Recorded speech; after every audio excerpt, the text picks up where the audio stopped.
لله رب العالمين والصلاة والسلام على أشرف الأنبياء والمرسلين سيدنا محمد وعلى آله وأصحابه وأزواجه وأهل بيته وذرياته أجمعين. أما بعد، أعوذ بالله من الشيطان الرجيم. بسم الله الرحمن الرحيم. إنا نحن نزلنا الذكر وإنا له لحافظون. وقال الله تعالى: أم كنتم شهداء إذ حضر يعقوب الموت إذ قال لبنيه ما تعبدون من بعدي. وعن أنس بن مالك رضي الله عنه عن النبي صلى الله عليه وسلم قال: إن لله أهلين من الناس. قالوا: من هم يا رسول الله؟ قال رسول الله صلى الله عليه وسلم: هم أهل القرآن أهل الله وخاصته، أو كما قال عليه الصلاة والسلام. صدق الله العظيم وصدق رسوله النبي الكريم، ونحن على ذلك من الشاهدين والشاكرين، والحمد لله رب العالمين.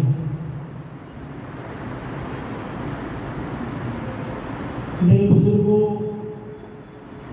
میرے اسلامی بھائیوں اور دور اور نزدیک سے جو ہمارے بہت ہی معزز اساتذہ مکاتب اور علماء حاضر ہوئے ہیں، اور میرے عزیز بچوں اور بچیوں،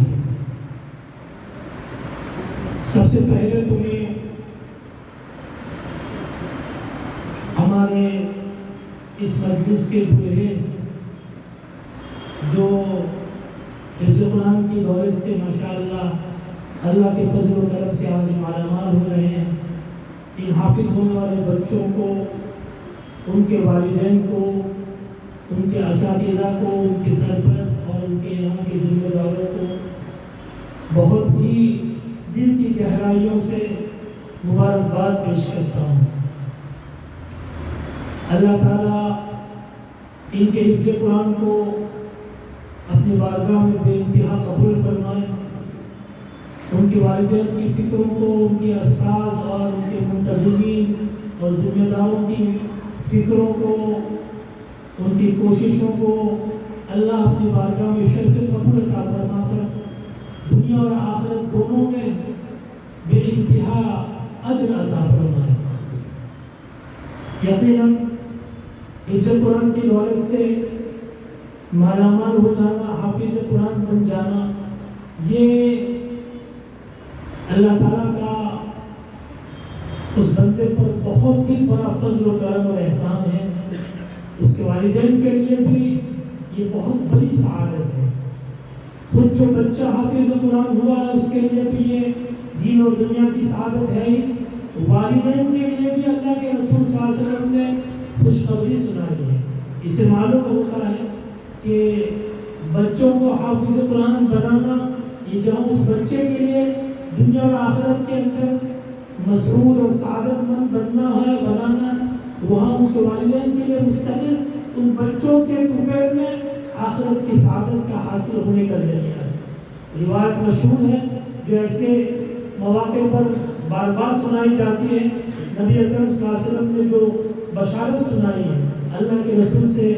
بڑھ کر کس کا کلام اور کس کی بات سچی ہو سکتی ہے۔ میرا اور آپ کا ایمان ہے اس پر کہ اس سے بہتر دنیا میں کوئی کلام سچا نہیں ہو سکتا، کوئی بات کسی کی سچی نہیں ہو سکتی جو میرے اور آپ کے آقا نے فرما دی۔ ہمارا اس پر یقین ہے۔ نبی اکرم صلی اللہ علیہ وسلم فرماتے ہیں: من قرأ القرآن وتعلمه وعمل به ألبس والداه تاجا یوم القیامہ۔ جس نے قرآن پڑھا، قرآن سیکھا اور اس کو اپنی زندگی میں اتار لیا، بعض والا تو میں حافظ کر رہا ہوں، قرآن یاد کر لیا، تو اس کی جو سعادت ہے وہ تو اور مقامات پر حضور نے فرمائی کہ اللہ تعالیٰ کل قیامت کے میدان میں حافظ قرآن کا جو اکرام کیا جائے گا، اللہ تعالیٰ کی طرف سے اس کو جو ایوارڈ دیے جائیں گے، اس کی ساری دنیا کی مخلوق کے سامنے اس کا جو ایک اعزاز عمل میں آئے گا وہ تو ہے، اور اور اس بچے کے والدین کے لیے حضور فرماتے ہیں کہ جن کے بچے نے قرآن مجید کو حفظ کر لیا، اس کی سعادت اور اس کی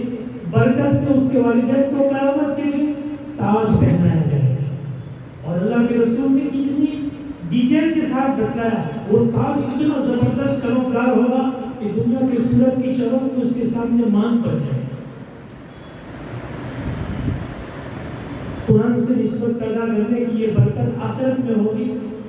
اور جب اللہ تعالیٰ آخرت میں دے گا تو دنیا میں محروم نہیں کرتا ہے۔ وقت بہت کم ہے، میں آپ کو ایک عجیب و غریب بات سناؤں جو مجھے بھی بہت عجیب و غریب لگی جب میں نے پڑھی کتاب میں۔ بہت بڑے ہمارے علماء دیوبند کے سرتاج علماء حضرت مولانا قاسم نانوتوی رحمۃ اللہ علیہ جو بانی دارالعلوم دیوبند ہے، حضرت مولانا قاسم نانوتوی رحمۃ اللہ علیہ، یعنی ہندوستان میں ہم اس وقت جو اس شرعی تخصص کے ساتھ ہیں، اس شرعی لباس میں اور ایمان و یقین کے ساتھ جی رہے ہیں، اسباب کے درجے میں یہ حضرت مولانا قاسم نانوتوی اور ان کے جو رفقا تھے جنہوں نے ہندوستان میں انگریزوں کے چلے جانے کے بعد اسلامیہ ہند ملت اسلامیہ ہندیہ کے دین اور ایمان کی حفاظت کے لیے جو اس وقت ایکشن لے لیا اور جو اقدام کیا اور مدرسے کی بنیاد ڈالی، اور جس کے نتیجے میں پھر سارے ہندوستان کے دیہاتوں میں اور قریوں میں اور قصبوں میں مکاتب اور مدارس کا جال پھیل گیا، یہ اسباب کے درجے میں میرا اور آپ کی ایمان کی حفاظت جو بھی ہے وہ اس کا شرے، اس کا یش یا اس کا پورا جو ہے وہ یوں سمجھے کہ وہ حضرت مولانا قاسم نانوتوی اور ان کے رفقا اکرام کے حصے میں جاتا ہے۔ اللہ نے ان کو قبول کیا، بہت ہی بڑے محدث مفسر، آپ کے علم کی انتہا نظر نہیں آتی ہے۔ اللہ نے ان سے جو کام لیا شریعت کی حفاظت کا، اہل علم جو ہے مدرسے کے لوگ وہ تو جانتے ہی ہیں، لیکن میں نے حضرت مولانا خالد طیب صاحب رحمۃ اللہ علیہ جو ان کے پوتے ہوتے ہیں، حضرت مولانا نانوتوی کے بیٹے ہیں اور خاندان ہی پورا شجر طوبہ ہے۔ حضرت خالد طیب صاحب رحمۃ اللہ علیہ دیوبند کے محترم رہے 50 سال، اور قاری صاحب کا علم اور آپ کا فضل و کمال بے مثال ہے، ایک سے بڑھ کر ایک ان کے خاندان میں پیدا ہوئے۔ حضرت خان صاحب کے ملفوظات میں نے پڑھا اور مجھے بہت حیرت بھی ہوئی، تعجب بھی ہوا۔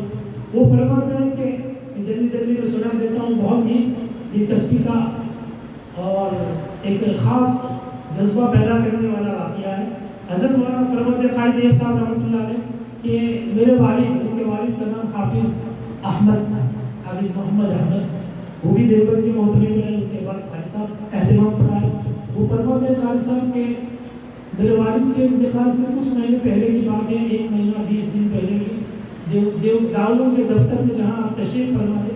وہاں آپ تشریف رکھتے تھے، کسی کے ساتھ مجھے بلوایا کہ طیب کو بلاؤ، تو میں فوراً پہنچا تو کوئی نہیں تھا، دفتر خالی تھا، اس وقت اکیلے بیٹھے، مجھے ساتھ میں بٹھایا اور پھر نصیحت کرتے ہوئے فرمایا، ان کو ادراک کا اندازہ جب زندگی کے زیادہ دن باقی نہیں ہے تو کہنے لگے کہ دیکھو، اس وقت ان کی عمر کم تھی، ابھی ان کے والد صاحب محترم تھے، وہ تو ابھی ابتدائی زندگی تھی، ان کی فراغت کی، کہا دیکھو میرے زندگی کے زیادہ دن باقی نہیں، میرے مرنے کے بعد اللہ تم کو بڑا اونچا مقام دے گا، بڑی شہرت ہوگی، بڑے علم و فضل سے نوازے گا، لوگوں میں تمہاری مقبولیت ہوگی اور تم بڑا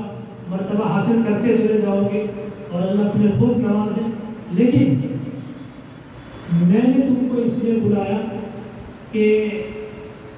میں جب تمہاری عمر میں تھا تو میرے والد حضرت مولانا قاسم نانوتوی رحمۃ اللہ علیہ اتنے بڑے فضل و کمال کے مالک، کیا میرے والد نے مجھے اسی طرح بلایا تھا اپنی وفات سے پہلے، اور مجھے کہا تھا کہ دیکھو میں اب زیادہ دن نہیں ٹھہروں، میرے بعد تم محترم رہو گے، اللہ تم کو شہرت دے گا، مقبولیت دے گا، سب کچھ ہوگا، لیکن حضرت فرماتے ہیں کہ میرے والد نے مجھے کہا کہ میں نے تم کو جو حافظ قرآن بنایا ہے وہ یہ سب کچھ شہرت، مقبولیت، لوگوں میں واہواہی، یہ سب کچھ تمہارا ہے، لیکن میں نے جو تمہیں حافظ قرآن بنایا تھا وہ میرے لیے بنایا تھا، میں نے اپنے لیے بنایا ہے، میری سوچ پر کہ میں جب تک یہاں دنیا سے رخصت ہو جاؤں تو میں تم کو ابھی وصیت کے لیے جاتا ہوں کہ میں نے حافظ قرآن تم کو تمہارے لیے میرے لیے بتایا، میری موت کے بعد میرے لیے روزانہ تم 3 پارے پڑھ کے سارے ثواب کرنا۔ حضرت مولانا قاسم نانوتوی رحمۃ اللہ علیہ، جن سے ہندوستان کے پوری ملت اسلامیہ ہندیہ کی حفاظت دین اور حفاظت ایمان کا کام اللہ نے دیا، حجت الاسلام کا لقب ہے، وہ شخص یہ کہتا ہے اپنے بیٹے کو کہ سب کچھ تمہارے لیے، میری شہرت بھی، وہ سب کچھ، لیکن میں نے حافظ قرآن تم کو میرے لیے بتایا۔ کہا قاری صاحب فرماتے قاری دین صاحب کہ میں تم کو آج اس لیے بلا رہا ہوں، یہاں بلایا ہے کہ میں تم کو یہ کہتا ہوں کہ تم سب عالم، بڑے فاضل، مصنف اور مقرر، خطیب، شعراء، بیان، سب کچھ وہ سب تمہارا ہے، لیکن میں نے تم کو حافظ میں نے اپنے لیے بنایا ہے، اس لیے میری موت کے بعد میرے لیے یہ سارے ثواب کرنا مت چھوڑو۔ قاری صاحب فرماتے ہیں کہ میرے والد نے مجھے کہا کہ ان کے بعد میرے والد کے مرنے کے بعد میں نے پوری زندگی اس کا اہتمام کیا کہ روزانہ اپنے والد کے لیے 3 پارے پڑھ کے سارے ثواب کرتا۔ اور قاری صاحب کہتے ہیں کہ میں نے بھی اس وصیت کے بعد جب والد کا انتقال ہوا تو آج تک میرا معمول ہے، قاری صاحب اپنی زندگی میں فرماتے ہیں میں اپنے والد کے لیے سارے ثواب کرتا۔ یہ قرآن، حفظ قرآن کی دولت کا مل جانا یہ کوئی کم سعادت کی بات نہیں ہے۔ اللہ کے رسول نے فرمایا ان للہ اہلین من الناس، لوگوں کی اتنی بڑی بھیڑ میں اللہ کے کچھ خاص اپنے لوگ ہوتے ہیں۔ اہل عربی میں خاص اپنے کو کہتے ہیں۔ اہلیہ کو بھی اہلیہ اس لیے کہتے ہیں کہ آدمی کے لیے اس کی اہلیہ سب سے زیادہ قریب ہوتی ہے، اس کے ساتھ زیادہ محبت ہوتی ہے، اس کے ساتھ زیادہ ملنا جلنا رہتا ہے اور سب سے زیادہ وہ قریب ہوتی ہے، تو اہل عربی میں اس کو کہتے ہیں۔ حضور فرماتے ہیں انسانوں کی دنیا کی اس بڑی بھیڑ میں کچھ لوگ اللہ کے اہل ہیں، اللہ کے گھر والے ہیں، اللہ کے خاص ہیں۔ اتنا بڑا مقام صحابہ کو بڑا رش ہوا کہ کون ہوگی تو اللہ کے گھر والے، تو فوراً پوچھا رسول اللہ من ہو، کون ہے وہ؟ حضور نے فرمایا ہم اہل القرآن،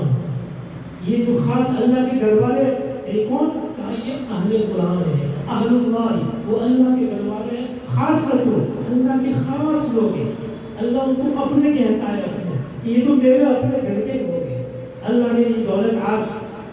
ان بچوں کو عطا فرمائی، اللہ ان کو اس دولت کی حفاظت کی توفیق عطا فرمائے۔ ان حافظوں کے لیے اور جو پہلے حافظ ہو گئے ان کے لیے بھی ایک خاص بات یہ کہوں گا ضرور کہ دیکھو قرآن مجید کا حفظ کر لینا بہت محنت کا کام ہے، بہت کیجے گردے کا کام ہے، بڑی مشقت کا کام ہے۔ کتنے پاپوں ملے ہوں گے، بچوں نے بھی، ان کے استاذ نے بھی اپنے آپ کو کتنا کھپایا ہوگا، اپنا دماغ کتنا ان کے پیچھے تھکایا ہوگا، پھر بھی حافظ قرآن ہونا بڑی محنت کا کام ہے، بہت ہی قابل قدر ہے، لیکن پھر بھی یہ آسان ہے۔ اس سے زیادہ مشکل کام جو ہے وہ حافظ قرآن بن جانے کے بعد حافظ قرآن بنے رہنا ہے۔ بہت سے لوگ ہیں جو حافظ قرآن تھے، ابھی وہ کہتا ہے کہ میں حافظ ہوں، میں کہتا ہوں کہ نہیں ایسا ہو کہ میں حافظ تھا، حافظ ہوں نہیں۔ حافظ ہوں کا مطلب یہ ہے کہ ابھی رمضان آ رہا ہے تو تمہارا امتحان لیا جائے اور اچانک تم کو عشاء کی فرض پوری ہونے کے بعد کہا جائے کہ آج جو حافظ صاحب ترائی روزانہ پڑھاتے تھے وہ اچانک بیمار ہو گئے ہیں، آپ بھی حافظ ہیں، میرا سوال پڑھ دیجیے دوسرے رکعت میں، اور آپ کہیں ٹھیک ہے پڑھ دیتے ہیں تو پھر مان لیں گے کہ آپ حافظ ہیں۔ پھر ورنہ آپ بھی یوں کہنے لگے کہ آپ کے حافظ صاحب بیمار تھے کہ میرا تو صبح سے ہی سر درد کر رہا ہے اور میں بالکل اس کی ہمت۔ حافظ قرآن ہونا یہ بھی تھوڑا مشکل کام ہے، لیکن اس سے زیادہ مشکل یہ ہے کہ حافظ قرآن بنے رہے۔ اس لیے میں خاص طور پر حفاظ قرآن کو اور ان بچوں کو کہوں گا کہ حافظ اللہ نے بنا دیا، اللہ کا شکر ہے، اب آپ کے ذمہ ہے کہ آپ اپنے آپ کو حافظ بنائے رکھتے ہیں کہ نہیں۔ اور حافظ قرآن بنے رہنے کے لیے ضروری ہے کہ اب کے بعد پوری زندگی اللہ آپ کی عمر میں خوب برکت دے، جتنے بھی رمضان آپ پائیں کوئی رمضان میں محراب آپ کی چھوٹنی نہیں چاہیے۔ حافظ قرآن بنے رہنے کے لیے سب سے آسان نسخہ یہی ہے حفاظ کے لیے کہ رمضان میں وہ تراویح بالکل نہ چھوڑے، تراویح سنانا نہ چھوڑے، محراب کو لازم پکڑے۔ اگر ایک سال تم نے تراویح میں سستی کری اور نہیں پڑھائی تو پھر دوسرے سال میں اور سستی بڑھے گی اور ہمت ٹوٹے گی، پھر آپ دوسرے سال جو کہیں گے کہ میں تو چندہ لگا ہوتا ہے وہ 40 مہینے رمضان 40 دن رمضان میں نکل جاتا ہے، تو بڑے خوش ہوں گے کہ اللہ کے راستے میں جا رہا ہے. تو یہ دل کا چور ہے کہ رمضان میں بھی تم چندہ رمضان کے بعد لگا ہے اور ڈبل پیسوں کے ساتھ لگا، لیکن رمضان میں تم کو محراب سنانا ہے. جو بھی حافظ قرآن ہے یہ اپنے آپ کو حافظ بنائے رکھے. یہ بڑا مسئلہ پیدا ہو گیا ہے آج حفاظ کے لیے. اللہ تعالیٰ ان کو توفیق عطا فرمائے. اور ساتھ ساتھ جو ہم سب یہاں موجود ہیں حافظ قرآن اور قرآن کی نسبت سے ان لوگوں کو بھی ایک بات میں ضرور کہوں گا کہ رمضان قرآن کا مہینہ آ رہا ہے، ہم قرآن کے ساتھ اپنا تعلق پیدا کرنا شروع کر دیں، قرآن سے اپنے آپ کو جوڑنا شروع کر دیں. اہلین من الناس جو کہا اللہ کی خاص لوگ قرآن والے، تو فقط حافظ قرآن جو بھی قرآن پڑھتا ہے، قرآن سے اپنا تعلق بڑھاتا ہے، تلاوت کی مقدار بڑھاتا ہے، وہ اہلین میں شامل ہے. قرآن کا مہینہ آ رہا ہے، ہم مسلمانوں سے اس کا اہتمام ہونا چاہیے کہ ہم اپنی تلاوت کا معیار بڑھائیں، مقدار بڑھائیں. اگر ہم ابھی رمضان سے پہلے آدھا پارہ پڑھتے ہیں، پاؤ پارہ پڑھتے ہیں، جو لوگ ایک رکوع پڑھتے ہیں وہ 2 شروع کرتے ہیں، جو روزانہ 3 پڑھیں، جو پاؤ پڑھتے ہیں وہ آدھا پڑھیں، جو آدھا پڑھتے ہیں وہ 1 پڑھیں. اور رمضان میں قرآن سے اپنا نسبت تعلق کی نسبت بڑھاتے جائیں. اللہ تعالیٰ ان کے حفظ قرآن کو بے انتہا قبول فرمائے. اور جیسے ان کو قرآن کے الفاظ اللہ نے محفوظ کر دیے اور حاصل کرنے کی اور محفوظ کرنے کی ہمت اور طاقت دی، اللہ ان کو قرآن کے علوم، قرآن کے احکام سیکھنے اور اس کو بھی محفوظ کرنا ان کے لیے آسان فرمائے. دوسری بات آج کی اس مجلس کی مناسبت سے یہ بھی تھی کہ ہمارے بہت سے بچوں نے نازعہ قرآن مجید بھی ختم کیا ہے. اس مدرسہ امام شافعی رحمہ اللہ میں جو مکتب کا نظام برپا ہے، میں اپنے دل کا تأثر پورے دل سے بے تکلف عرض کرتا ہوں کہ بہت ہی مجھے خوشی ہوئی، اس لیے کہ ہم جس ماحول میں رہتے ہیں اور جس علاقے میں رہتے ہیں، دیہات میں چھوٹے بڑے قصبات ہیں، اور ہمارا جو ساؤتھ گجرات کا جو ایریا ہے جو 50-60-70 گاؤں ہیں، ہم بورا برادری کے، اس میں الحمدللہ مکاتب کا جو نظام ہے بہت پرانا ہے. سال ہمارے بزرگوں نے شروع کیا ہے اور بہت مضبوط طریقے سے ہم لوگوں نے مکتب میں تعلیم حاصل کی اور ہمارا معیار مکتب کا بہت اونچا ہے. تو بس دماغ میں ایسی غلط فہمی پیدا ہو گئی کہ جو مکاتب کی تعلیم مکتب میں ہم لوگوں کے ہمارے ضلع میں ضلعوں میں وہ گجرات کے باہر نکل گجرات سے کہاں ایسا کہیں کچھ نہیں ہے. پھر بمبئی جیسے اتنے شہر میں میٹرو سٹی میں اور یہاں کی ایسی پرپیش آبادی میں تو ایسا بالکل میرا تصور نہیں تھا. کیا مکتب چلتا ہوگا، کیا تعلیم، جیسے کہ اور بھی جگہ ہم نے دیکھا بہت سی جگہ جانا ہوا، راجستھان اور بنگال اور بہار، تو ہر جگہ ایسی حالت نظر آتی ہے کہ کوئی خاص نظام تو میں اس تصور سے لے کر آیا تھا. لیکن جب میں نے کل سے میں یہاں ہوں اور ان بچوں کے ساتھ میں بیٹھا، ان کا قرآن میں نے بچیوں کا سنا، بچوں کا سنا، واقعی میں کہتا ہوں بالکل بلا تصور کے، بلا تکلف کے. اور یہاں جو لوگ اس مکتب کی سرپرست ہیں، ذمہ دار ہیں، اور جو عوام مسلمین ہیں یہاں جو ان مکاتب یا اس مکتب پر اپنا حلال مال خرچ کر رہے ہیں، میں کھلے دل سے کہہ رہا ہوں کہ مجھے اتنی خوشی ہوئی اور میں بہت حیرت میں پڑ گیا کہ اللہ یہاں بھی آسان پر چل رہا ہے، یہاں کے بچے اتنا صحیح پڑھ رہے ہیں، اتنا تجوید کے ساتھ اتنا بہترین انداز میں تلاوت کر رہے ہیں. بہت ہی مبارکبادی کے قابل ہے کہ مسجد کے انتظامیہ کے لوگ، اس مکتب کے سرپرست، یہاں کے اساتذہ کو میں سب سے پہلے قابل مبارکباد سمجھتا ہوں کہ ان لوگوں نے جو ہے وہ اپنے آپ کو اس کے پیچھے کھپا دیا. اور صبح سے شام تک میں ہر ایک کا انٹرویو کرتا رہا کہ آپ کب آتے ہیں، کتنا گھنٹہ یہاں پر آتے ہیں، کب آتے ہیں، کب جاتے ہیں. ایک مدرس ہے صبح 6 بجے نکلتا ہے اپنے گھر سے اور وہ کہہ رہا کہ میں رات میں 10 بجے پہنچتا ہوں اپنے گھر. اپنے گھر میں وہ 24 گھنٹے میں سے 8 گھنٹے رہتا ہے. رات میں 10 بجے پہنچے گا، 10 سے صبح 6 بجے تک 24 گھنٹے میں سے 8 گھنٹے وہ اپنی بیوی اور اپنی بچی کو دے رہا ہے اور 16 گھنٹے آپ کے بچوں کے لیے اپنے آپ کو یہاں کھپا رہا ہے. اتنے قابل قدر لوگ ہیں یہ اساتذہ مکاتب کہ میں اور آپ ان کی صحیح قدر اور صحیح منزلت پہچان بھی نہیں سکتے، اور پہچان لیں تو ان کی صحیح قدر ہم کر بھی نہیں سکتے، ان کا کوئی اجر اور بدل ہم ان کو دے بھی نہیں سکتے. اللہ ان کو ان کی خدمتوں کا بہترین بدلہ عطا فرمائے. لیکن ایسا کہہ کر فارغ نہیں ہونا ہے کہ اللہ ان کو ان کی محنتوں کا بدلہ عطا فرمائے. نہیں، ہم اپنا جو پڑتا ہے اگر ان پر خرچ کر استقبال کرتے ہیں، تو آپ سمجھیے کہ آپ اپنی نسلوں کی ایمان کی حفاظت کے لیے یہ مال خرچ کر رہے ہیں۔ مکتب کی تعلیم اور مکتب کے اندر بچے کا 4 سال 5 سال گزر جانا، شریعت کی تعلیم اور احکام سے واقف ہو جانا، یہ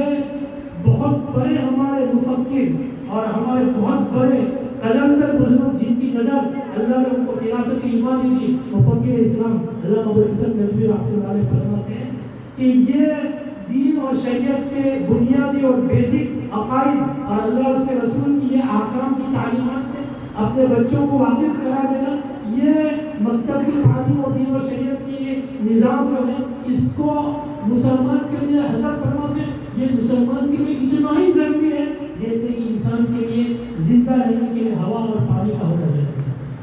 پھر ہمارے اس ملک میں جو حالات اب بڑھتے جا رہے ہیں، اس حساب سے مکتب ہمارے لیے یہ سمجھیے کہ ہماری روحانی حیات کا مدار ہے۔ یہ ہے تو ہم روحانی اعتبار سے، اسلامی ایمانی اعتبار سے زندہ ہیں، ورنہ ہمارا اللہ ہی پھر محافظ ہو سکتا ہے۔ بہت ہی دلچسپی اور مؤثر واقعات سے بات جلدی سمجھ میں آتی ہے، اس لیے میں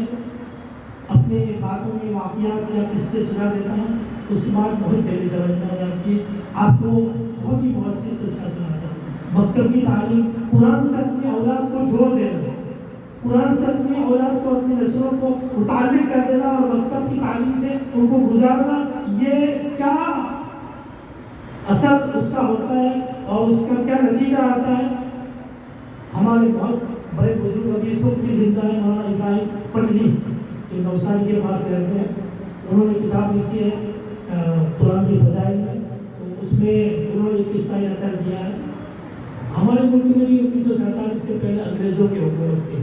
مولانا دیکھتے نہیں 5 منٹ ہو انگریزوں کی حکومت تھی یہاں، اور یہ انگریز کالونی تھی، پورا بر صغیر اوپ کھنڈ جس کو کہتے ہیں، پاکستان، ہندوستان، برما، بنگلہ دیش، اسی طرح یہ جو یورپ کی قومیں ہیں انہوں نے پورے عالم اسلام پر اپنا قبضہ جمایا تھا، اور ڈچ ہیں، فرینچ ہیں، یہ انہوں نے الگ الگ ملکوں پر اپنی کالونیاں بنا دی تھی۔ 47 سے پہلے کے مراحل میں کئی سال تک یہ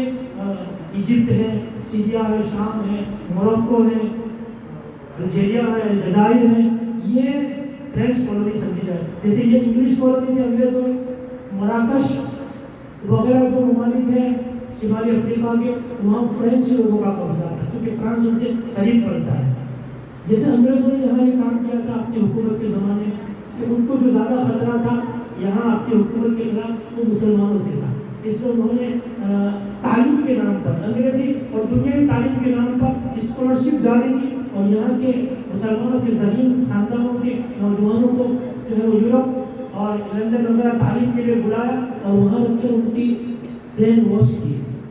اور اپنے تعلیم کے سانچے میں ان کو ڈالا۔ وہ نام کے مسلمان لیکن فکری اعتبار سے وہ انگریز ہوتے تھے، اور ایسے لوگ پھر وہاں سے یہاں لائے جاتے تھے، اور وہی پھر امت مسلموں میں اس قسم کی گمراہ کن باتیں اور گمراہ کن عقائد پھیلانے کا کام ان سے لیا جاتا ہے۔ یہی پوری ترکیب فرینچ لوگوں نے بھی اختیار کی تھی۔ مراکش، وہاں عربی خاندان ہیں، عرب کے لوگ آباد ہیں، مراکش میں ان لوگوں نے یہی کام کیا کہ وہاں کی لوکل مسلمانوں کے بچوں اور بچیوں کو وہ پیرس بلاتے تھے، پیسہ دیتے تھے اسکالرشپ کے نام پر، بہترین ہاسٹلوں میں ان کو رکھتے تھے، اور ان کو ان کی اپنی کالج اور اسکول کی تعلیم دیتے تھے۔ تو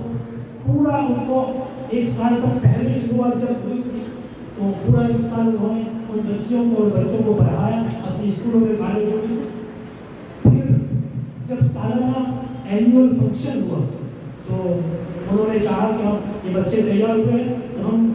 جو سالانہ فنکشن میں اسٹیج پر ان کو ان کا مظاہرہ کروائیں گے اور ان کے اولیاء اور مسلمانوں کے سامنے پیش کریں گے کہ دیکھو تمہاری نسلوں کو ہم نے اپنی مٹھی میں لے لیا ہے، وہ نام کے مسلمان ہیں تمہارے لیکن وہ فکری اعتبار سے ہمارے ساتھ رہیں گے۔ تو ان بچوں کو اسٹیج پر پیش کیا۔ جب وہ بچیاں پروگرام کے وقت کے مطابق وہ اسٹیج پر آئے، وہ بالکل اسلامی لباس میں حجاب کے ساتھ آئے، تو پوری فرانس کی حکومت گر گئی اور پورے لوگ حیرت میں پڑ گئے کہ یہ کیا ہو گیا؟ مسٹر کاروش جیسا وہ وزیر تھا جس کی ذمہ داری تھی، جس کے ذمہ کام رکھا گیا تھا پورا نظام تربیت کا، تعلیم کا، تو اس کو پھر وہاں کے پریزیڈنٹ نے بعد میں طلب کیا کہ بھائی اتنا پیسہ ہم نے خرچ کیا ان بچوں پر اور اس کا زیرو اثر ہو گیا، نتیجہ رزلٹ زیرو آیا ہے۔ ہوتا یہ تھا کہ وہ بچیاں اور بچے اسکول میں پڑھتے تھے ان کے، جب وہ اپنے والدین کے یہاں آتے تھے ہالیڈے میں اور چھٹیوں میں، تو ان کے والدین ان کا برین واش کرتے تھے اور ان کو سمجھتے ان کو کیا پڑھایا گیا، کیا سکھایا گیا، پھر وہ ان کو سمجھاتے تھے کہ وہ یہ غلط ہے، یہ اسلام کے خلاف ہے، قرآن پڑھو اور ہمارے قرآن میں یہ ہے، مانوس کرتے تھے، ان کو قرآن سکھایا، ان کو شریعت کے احکام اور عقائد کی تصحیح، ان کو روزانہ اور جب بھی موقع ملتا وہ اپنے اولاد کا باقاعدہ تعاقب کرتے تھے کہ تم کو وہاں کیا سکھایا جاتا ہے، اور وہ اس کا علاج تلاش کرتے ہیں، اس کا علاج کرتے ہیں۔ اس کا نتیجہ یہ ہوا کہ وہاں کی تعلیم سے متاثر ہونے کے بجائے ان بچوں کے وہ بات باقی تھی، تو جب وہ پارلیمنٹ میں اس وزیر کو حاضر کیا گیا کہ ان کو اس کا جواب دینا پڑے گا کہ اتنے ساری دولت خرچ کرنے کے بعد یہ بات کیوں نہیں بن پائی، مولانا نے لکھا ہے کہ پارلیمنٹ میں وہ وزیر ہاتھ میں قرآن لے کر آیا اور جب اس سے سوال کیا گیا، پوچھا گیا، تو اس نے کھڑے ہو کر قرآن بیان کیا اور کہا کہ جب تک یہ کتاب مسلمانوں میں رہے گی ہم ان کو کتنے ہی کروڑ روپے خرچ کر دیں اور کتنی ہی کوششیں کرتا ہے ہم ان کے عقائد کو اور ان کی ظاہر کو کبھی نہیں بدل سکتے۔ اس نے قرآن غیروں کو یہ اعتراف ہے، ہمارے دشمنوں کو یہ اعتراف ہے کہ یہ کتاب جب تک ان میں رہے گی اور یہ اس سے جڑے رہیں گے ہم ان پر کچھ بھی اپنا جادو نہیں چلا سکتے، کتنے ہی کروڑوں اور اربوں میں خرچ کر دیں۔ غیروں کو تو یقین ہے، لیکن بہت افسوس کے ساتھ میں اس بات کو کہوں گا کہ آج ہمارے مسلمانوں کے جو دنیا کی تعلیم یافتہ لوگ ہیں ان کو اس کا اعتقاد و یقین نہیں ہے، اس لیے وہ اپنے بچوں کی مکتب کی تعلیم کے بارے میں غفلت برتتے ہیں۔ میرے بھائیوں، بس آخری بات میں جو آج کی مجلس کا لب لباب سمجھو، خلاصہ سمجھو، یہ پیغام دے کر جاؤ کہ اس کو اپنے لیے ریل کی ہڈی سمجھو کہ ہمارا بچہ مکتب کی تعلیم سے گزرے بغیر آگے دنیا کی کسی میدان میں نہیں کر سکتا۔ دنیا کی تعلیم سے منائی نہیں، لیکن بنیادی طور پر یہ مکتب کی تعلیم سے ہر مسلمان کو اپنے اولاد کو گزارنا اسباب کے درجے میں اس کی ایمان کی حفاظت کا یہ ذریعہ اور معیار اور گارنٹی ضمانت۔ اللہ تعالیٰ ان مکاتب کو ہمارے اس ملک میں اس سے زیادہ پھیلائے جتنا ماضی میں تھا۔ اللہ ہم مسلمانوں کو اس کا فکر عطا فرمائے۔ ہمارے مدارس، مکاتب اور دینی لائن سے جتنی محنتیں ہو رہی ہیں اللہ اس کی حفاظت فرمائے، اس میں کام کرنے والوں کی حفاظت فرمائے، ہماری نسلوں کی ایمان کے محفوظ رکھنے کی شکل اللہ تعالیٰ ہمیں ملحق فرمائے اور ہم سب کو آنے والے فتنوں سے ہماری پوری پوری حفاظت فرمائے۔ دعا سے مظلوم کا جہاں میں دعا کرو دعوا الحمدللہ رب العالمین۔ مختصر دعا کرتے ہیں اللهم لك الحمد كله ولك الشكر كله وإليك يرجع الأمر كله لا أحصي ثناء عليك أنت كما أثنيت على نفسك يا أحد الصمد الذي لم يلد ولم يولد ولم يكن له كفوا أحد اللهم صل وسلم وبارك على سيدنا مولانا محمد وعلى آله وصحبه وأزواجه وأهل بيته وذريته أجمعين يا أرحم الراحمين يا حنان يا منان يا بديع السماوات والأرض يا ذا الجلال والإكرام یا ارحم الراحمین، ہم سب کے گناہوں کو معاف کرنا، ہم سے درگزر فرما، ہماری سیئات کو معاف کر دے۔ اے اللہ ہمیں گناہوں سے سچی پکی توبہ کی توفیق عطا فرما۔ جو ماہ مقدس آ رہا ہے اے اللہ ہمیں وہ ماہ مقدس سلامتی کے ساتھ نصیب فرما، ہمیں رمضان کے لیے سلامت رکھے، رمضان کو ہمارے لیے سلامت رکھے اور رمضان ہم سے پوری طرح قبول فرما لیجیے، ہم اس کی وصول کی توفیق عطا فرمائیں۔ اللہ یہ مکاتب کی مدارس اللہ جو ہمارے پروجوں نے بزرگوں نے اس کی بنیادیں ڈالی تھی اللہ ان کے قبروں کو پوشیدہ فرما، اس کا اجر بہترین ان کو پہنچا دے۔ اللہ ہم سب کو اپنے اولاد کے تئیں ان کی ایمان کی حفاظت کی فکر عطا فرما، جو فتنے پیدا ہو رہے ہیں ان فتنوں سے ہماری حفاظت فرما، ہماری نسلوں کی حفاظت فرما، ہماری عورتوں کی